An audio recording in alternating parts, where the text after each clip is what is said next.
Мне очень интересно, как много найдется людей, которые тоже об этом нередко задумываются. О том, насколько каждый из нас на самом деле одинок.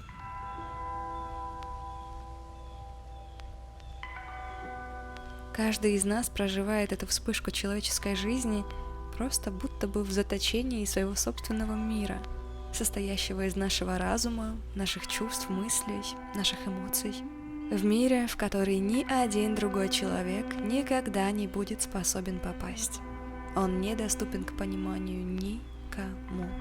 Нас не понимают даже тогда, когда нам или им кажется, что понимают. На самом деле мы все понимаем других только через призму собственного опыта. Но мы никогда не сможем попасть в мир другого человека и действительно понять, о чем он говорит, чем он живет и что происходит у него внутри. То, что каждый из нас уникален, уже очевидно для каждого. Но получается, что эта уникальность, по сути, и есть наше личное одиночество.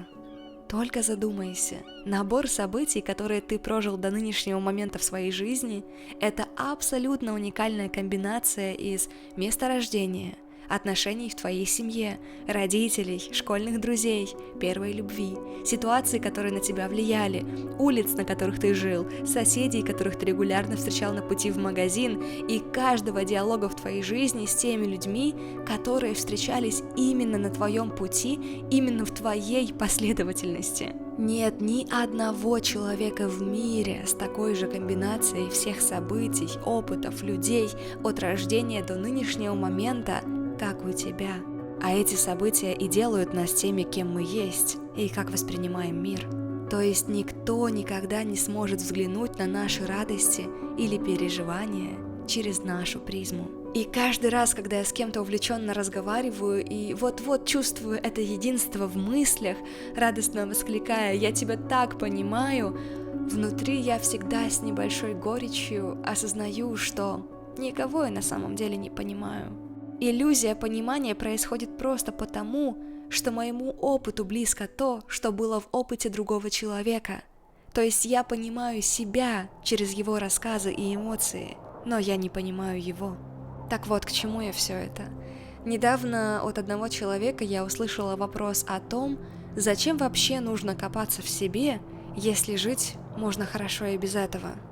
Сначала у меня было ужасное отрицание и прям непонимание самого вопроса, ведь для меня это так очевидно, что разбираться в себе это же самое интересное и важное, что только можно делать в этой жизни. Но затем шло время, и я стала часто возвращаться к этому вопросу, думать об этом, и в какой-то момент поняла, что да, причина, почему многим живется хорошо и без этого, в том, что понимать себя – это сложно, и порой еще и очень больно. Это, как говорил Ницше в книге «Когда Ницше плакал», о том, что каждый человек должен определить для себя, какое количество правды он сможет вынести. Ведь за всем этим кроется очень много осознаний, которые могут быть сначала и правда неприятными или пугающими, такими вот как все то, чем я делилась на протяжении этих минут и о чем многие из вас также само задумываются. Так зачем делать это, если можно, напротив, жить легко и без боли? Разница только в том, хочет человек жить в иллюзии или стремиться к правде. Разница в том, признает ли человек свое абсолютное одиночество или нет. Ведь те, кто признают его, они понимают, что себя-то уж нужно узнать получше. Ведь я единственный, кто с собой от рождения до самого конца этой жизни. У этих людей, я зову их искатели, есть одна большая цель. Они хотят сделать этот отрезок самым прекрасным. А проживать жизнь своей мечты невозможно без бесконечных вопросов к миру, к себе.